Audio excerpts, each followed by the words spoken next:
Vous écoutez Elle est libre, une série de podcasts sur les vifs, violences intrafamiliales dans le Trégor. Bonjour à tous, bienvenue dans ce nouvel épisode d'Elle est libre, podcast sur le sujet des violences faites aux femmes, produit et réalisé par les étudiants du BUT Infocom à l'IUT de Lannion.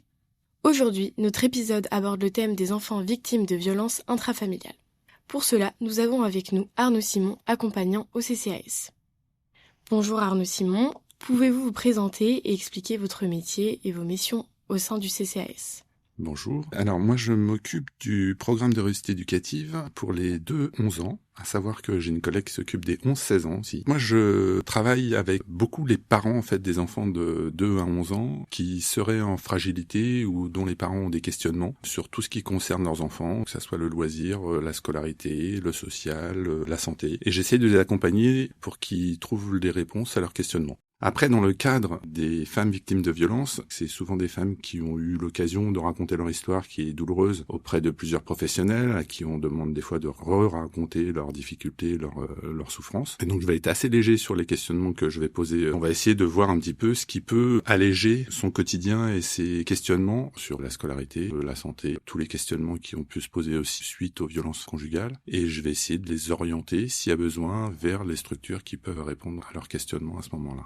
Et par exemple, lors du premier rendez-vous avec les mamans, est-ce que les enfants sont présents ? Ça peut être le cas, ça peut ne pas être le cas, comme avec toute personne d'ailleurs. Dans le premier rendez-vous, en général, il n'y a pas trop l'enfant, mais bon, après, des fois, l'enfant est là parce qu'il n'y a pas de moyen de garde, donc ça peut être avec l'enfant aussi. Quand il y a l'enfant, je pose encore moins de questions concernant les difficultés qu'il peut y avoir au niveau familial. Donc il peut y avoir l'enfant, mais dans ces questionnements-là, c'est souvent des questionnements concernant soit la scolarité, soit le loisir. C'est pas des questionnements qui concernent directement, dans un premier temps, le bien-être de l'enfant. Après, sur d'autres rendez-vous, on va essayer de se poser tranquillement pour savoir si l'enfant va bien, s'il a besoin de voir un psy ou pas. Travaillez-vous avec une équipe auprès de l'enfant et de la maman ou êtes-vous complètement seul ?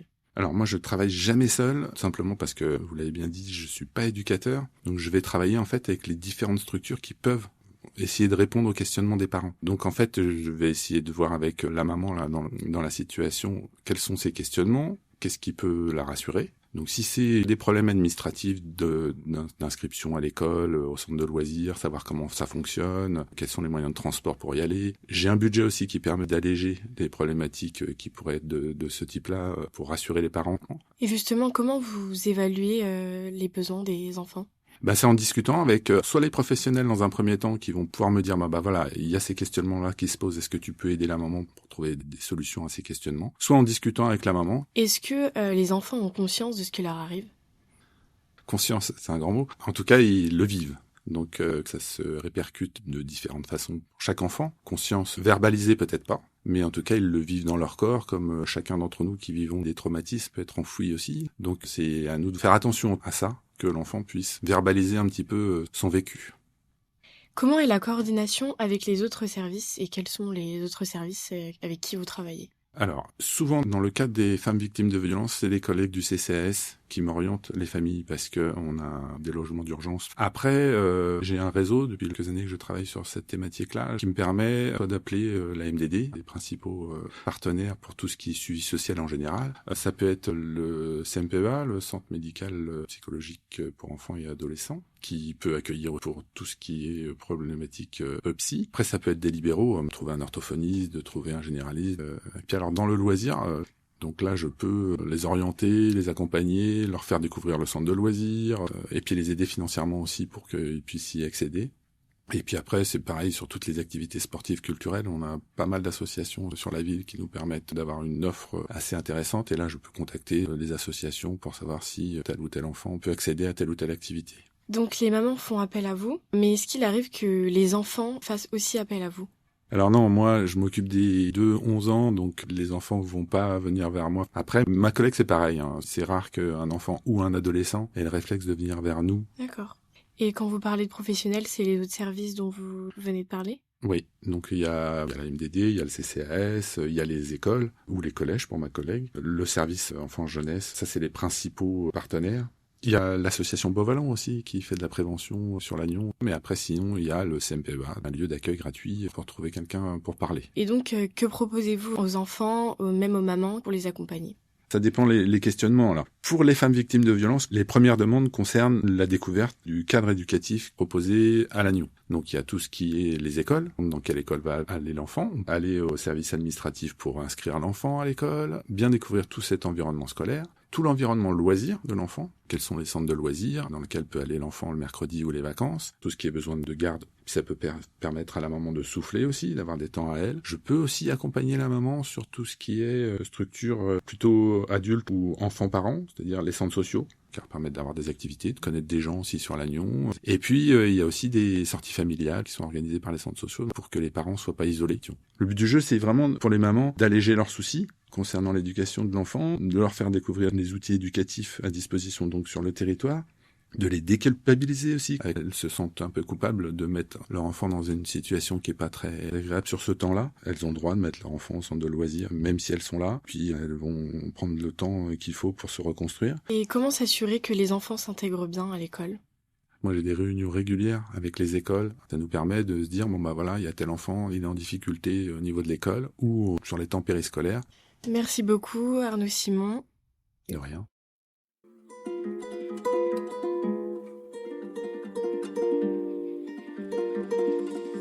Nous avons avec nous Anne Roudot, assistante sociale à la maison du département de Lannion. Bonjour Anne. Pouvez-vous vous présenter et expliquer votre métier ainsi que vos missions ? Je suis assistante sociale de secteur à la maison du département de Lannion. Ma mission au sein de la maison du département, c'est d'accueillir toute personne de mon secteur, quel que soit son âge, sa situation familiale, financière ou professionnelle, qui rencontre des difficultés sociales, que ce soit au niveau familial, au niveau du logement, au niveau financier. Une de mes missions, c'est aussi la protection de l'enfance, puisque c'est une mission du département. Qui vous contacte ? C'est les enfants ou la mère ou d'autres personnes ? En règle générale, c'est les familles que nous contactons. Donc, soit effectivement la mère de famille, si c'est elle qui est victime de violence, mais il peut y avoir aussi des pères de famille victimes de violence. Je peux être contactée aussi par l'entourage familial, je peux être contactée par les partenaires comme les mairies. C'est quand même assez rare que les enfants prennent contact directement avec nous. Mais les assistantes sociales scolaires qui sont dans les collèges et les lycées sont en lien avec les enfants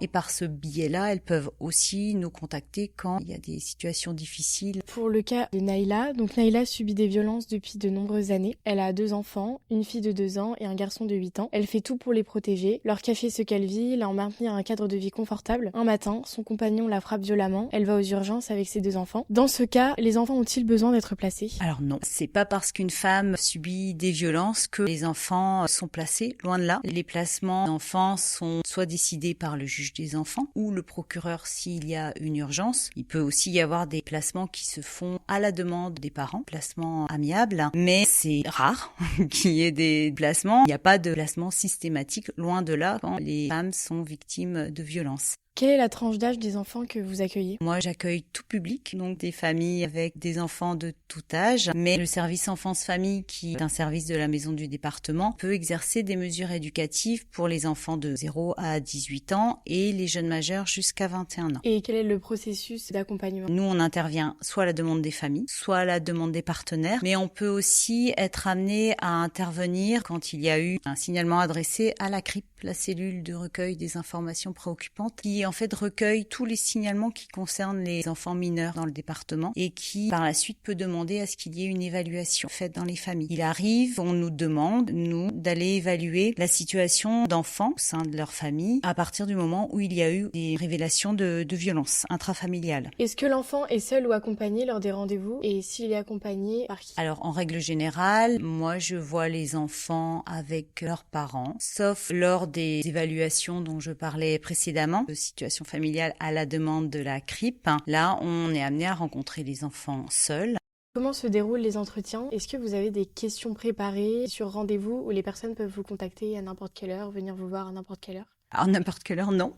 On a des horaires d'ouverture. Maintenant, effectivement, en règle générale, on reçoit les personnes sur rendez-vous. Donc, que ce soit à la maison du département ou sur l'extérieur. On a aussi la possibilité de recevoir une personne qui demanderait à être reçue dans une situation particulière. Les entretiens, ils se déroulent en fonction de leur demande. Donc, non, il n'y a pas de questions préparées ou préorganisées. On s'adapte à la personne qu'on a en face de nous. Est-ce que l'approche et les procédures sont-elles différentes en fonction de l'âge de l'enfant ?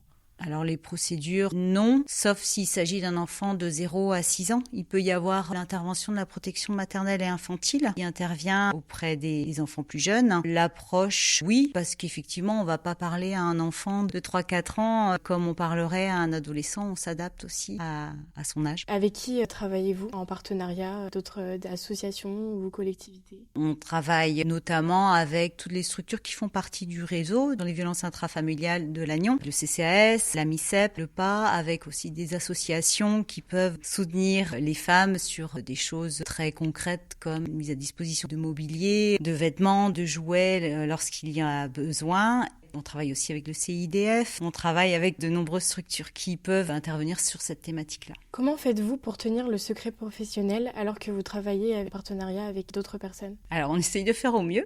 Et quand il y a besoin d'échanger ou de communiquer sur la situation d'une personne, on essaye de faire en sorte de le faire en accord avec la personne. Effectivement, c'est quelque chose de parfois compliqué. Donc, vous demandez toujours l'accord ? Alors, sauf si, effectivement, en cas de protection de l'enfance, il y a nécessité d'adresser un signalement pour un enfant en danger. Là, il y a la levée du secret professionnel et là, on ne demande pas l'accord. Vous travaillez avec le CCAS, mais quelles actions menez-vous ensemble et quels outils utilisez-vous pour vous organiser ? On travaille ensemble parce que le CCAS propose des hébergements d'urgence. Après, le CCAS met aussi en place pas mal d'actions destinées aux femmes, donc elles nous transmettent des informations. Nous, on essaye d'en parler aux femmes qu'on connaît, qu'on rencontre, pour les amener à se saisir de ces actions quand elles le souhaitent. Merci beaucoup. Merci. L'épisode portait sur les enfants en lien avec les violences intrafamiliales. Vous pourrez en retrouver 5 autres déclinant le sujet sur des thématiques différentes avec des professionnels pour répondre à vos questions.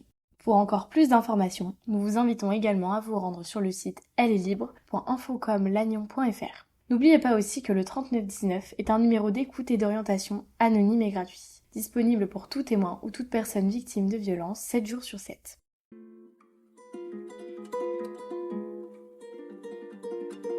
C'était un épisode de la série de podcasts Elle est libre, réalisé par les étudiants en communication de l'IUT de Lannion pour le collectif 25 novembre à Lannion Trégor Communauté.